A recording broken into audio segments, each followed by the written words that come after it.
Bonjour, Pascal Rollin-Serrier, vous êtes de la CNIL et on vous accueille sur le plateau TV avec Antonin Coix de la Ligue de l'enseignement et nous allons parler de Edunum et non pas de Edunum qui est le petit outil de la DNE concernant le développement du numérique. Vous représentez un collectif qui s'intéresse à la culture citoyenne et au numérique. Absolument.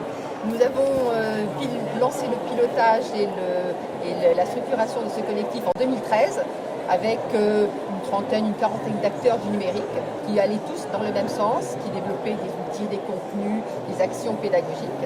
Et ce collectif s'est enrichi depuis avec un maillage territorial assez fort qui représente des structures à but non lucratif, qui sont aussi bien des représentants des parents d'élèves, des chercheurs, des fondations d'entreprises également, qui apportent aussi un peu de moyens financiers lorsque nos outils ont besoin d'être promus. Et nous partageons des actions en commun qui ont toutes vocation à répondre à une éducation aux bonnes pratiques du numérique. Effectivement, on comprend que la CNIL soit sensibilisée. Son objet, c'est la donnée personnelle. Donc le public, c'est le jeune. Le jeune, c'est la Ligue. Alors donc, un exemple de membres, c'est ça, du collectif. Oui, absolument. Parmi les autres acteurs. Voilà, un acteur. Donc, quel est le rôle de la Ligue là-dedans et sur quel type d'action? Oui, alors la Ligue est un des membres engagés dans le réseau Educnum. Alors, ce qui est intéressant déjà dans cette optique de réseau, c'est qu'on y retrouve notre engagement en faveur de l'éducation au numérique. C'est pas anodin que la CNIL porte ce collectif-là. La question de la donnée aujourd'hui, on le sait, est une des questions fondamentales de l'éducation au numérique, ne serait-ce que parce que l'ensemble des données privées transitent dans un nombre toujours plus limité de mains autour de ce qu'on appelle la centralisation d'Internet dans les mains des grandes plateformes. Donc il y a un enjeu très très fort qui est un enjeu d'éducation et puis un enjeu politique. Est-ce qu'on se regroupe et est-ce qu'on travaille ensemble cette dynamique-là qui est une dynamique fondamentale aujourd'hui. Donc la Ligue, on est là pour ça déjà, au service de quelque chose qui nous dépasse un petit peu. Et puis ensuite, on y trouve un ensemble de champs qui servent aussi notre projet, que ce soit des dynamiques partenariales, on a voulu les valoriser aujourd'hui. Aujourd'hui, on est sur Educatis, on a un stand Ligue de l'enseignement et du CNUM sur lequel on invite l'ensemble des acteurs à venir et à présenter leurs actions pour les faire connaître du grand public et des publics spécialisés qu'on rencontre sur Educatis. On y trouve des éléments pour nos actions. On a présenté le projet Déclic numérique, je crois qu'on avait déjà parlé ensemble sur un autre salon. La CNIL a souhaité, enfin la CNIL, entendu au sens Educnum, les 60 acteurs présents, ont souhaité reconnaître ce projet en disant qu'il répondait aux enjeux du collectif et donc on est labellisé Educnum, ce qui a permis encore d'alimenter sa diffusion. Et puis, le partenariat qu'on y trouve est assez fertile, à la fois, je le disais, acteur à acteur et puis à la fois avec la CNIL en direct. On avait, vous disiez tout à l'heure, l'habitude de travailler avec la CNIL uniquement sur la question des données et plutôt sur l'aspect juridique d'ailleurs. On déclare les bases de données qu'on a. On a un nouveau dialogue maintenant renforcé. Cette année, par exemple, la CNIL, par la loi pour une République numérique, s'est vu confier la mission de porter une réflexion citoyenne autour du numérique et des algorithmes. Et nous avons été partenaires de la dimension algorithme en éducation.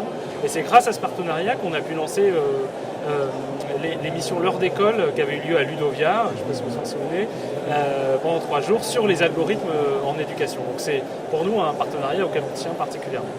Alors je vais revenir sur Pascal Rollin-Serrier. Est-ce que Educnum sert à rassembler toutes les initiatives ou les coordonner? Ça va dans les deux sens? C'est comment que ça se joue? Déjà, j'aurais voulu préciser que la notion de labellisation qu'évoquait Antonin Coix, c'est simplement le fait d'agir ensemble sur des actions communes. Il n'y a pas de label en particulier, il ne faut pas confondre avec ce qui peut être développé individuellement.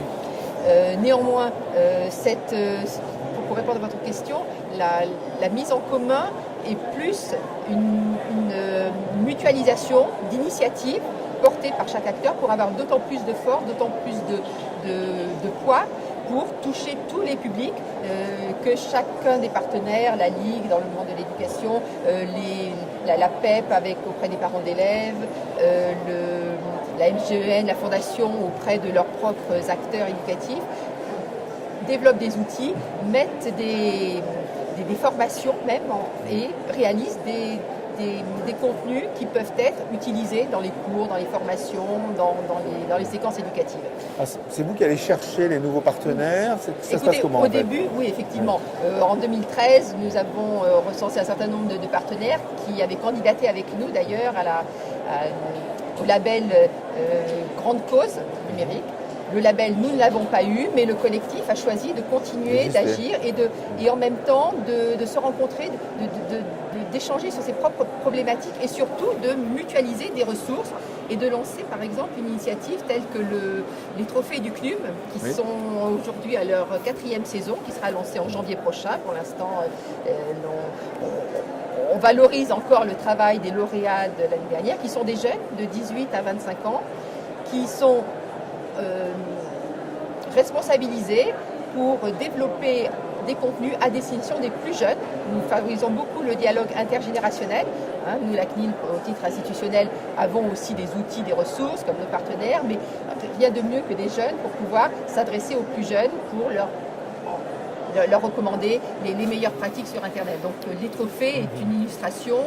Le site EduCNUM mutualise beaucoup de ressources, fait référence à l'actualité de ses membres et nous allons aussi également plus loin sur d'autres initiatives comme sur le salon pour partager nos propres activités en commun. Alors, sur les trophées, vous récompensez des collectifs ou vous récompensez des initiatives personnelles? Non, on récompense des initiatives d'étudiants qui peuvent travailler seuls ou bien dans le cadre de leur projet éducatif, qu'il s'agisse d'un master, qu'il s'agisse d'un BTS, qu'il s'agisse de toute forme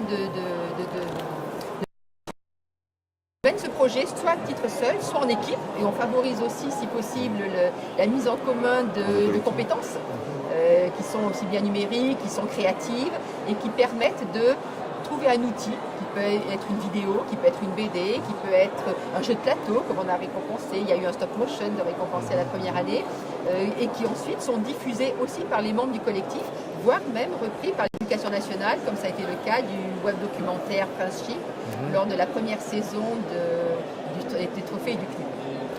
Alors au-delà des actions type trophée, il y a des ressources. Les ressources, quoi, c'est compilé sur EduCNUM? Oui, c'est ça, tout à fait. C'est-à-dire que chaque membre a bien sûr sur ses propres à disposition peut-être aussi sur ses propres portails ou ses propres sites, dispose déjà bien sûr de liens vers des outils pédagogiques.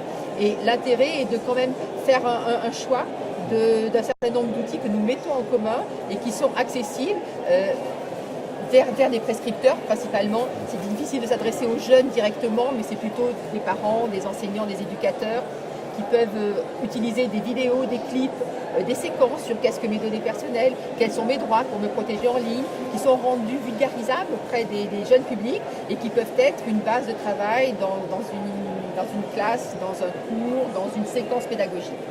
C'est un gros travail, donc c'est un travail d'annuaire en fait, vous avez un annuaire de toutes les ressources disponibles? Pas toutes les ressources, c'est-à-dire que nous mutualisons des ressources par thématique. Donc nous avons organisé cette librairie en ligne EduCNUM sous forme simplement d'outils pédagogiques, d'actualités, les membres du collectif et les actions du collectif. Et dans la boîte à idées, la boîte à outils de ressources, nous redéveloppons des thématiques qui sont liées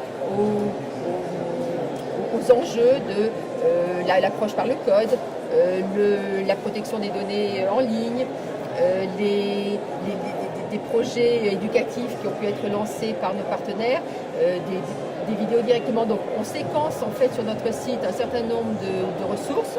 Et d'ailleurs, on doit faire évoluer encore ce site EduCNUM d'ici la fin de l'année pour qu'il soit beaucoup plus facile d'accès et plus pratique par rapport à l'enrichissement des ressources que nous avons déjà capitalisées. D'accord, on a tout dit pratiquement. Les trophées, les prochains, c'est quand? Alors les prochains, merci de nous donner l'opportunité des prochains trophées. Cette année, ils vont démarrer en janvier. Je ne peux pas encore révéler les thématiques qui seront parce que c'est en train d'être validé avec nos partenaires justement du collectif. On s'est réunis le 21 novembre prochain et dans cette opération, il y aura probablement un focus plutôt sur des vidéos qui sont des contenus faciles à utiliser, faciles à reproduire et peut-être assez facile pour les jeunes à monter dans le cadre d'un projet. Donc à partir de janvier, sur le site EduCNUM, nous allons sensibiliser avant en fin d'année 2017. Et il y aura 3 à 5 mois pour réaliser ces trophées que l'ensemble des membres du collectif vont à la fois promouvoir sur leur site et accompagner dans leur développement. Bien, donc tout ça, ce sera sur educnum.fr. Absolument. Merci Antoine, merci Pascal.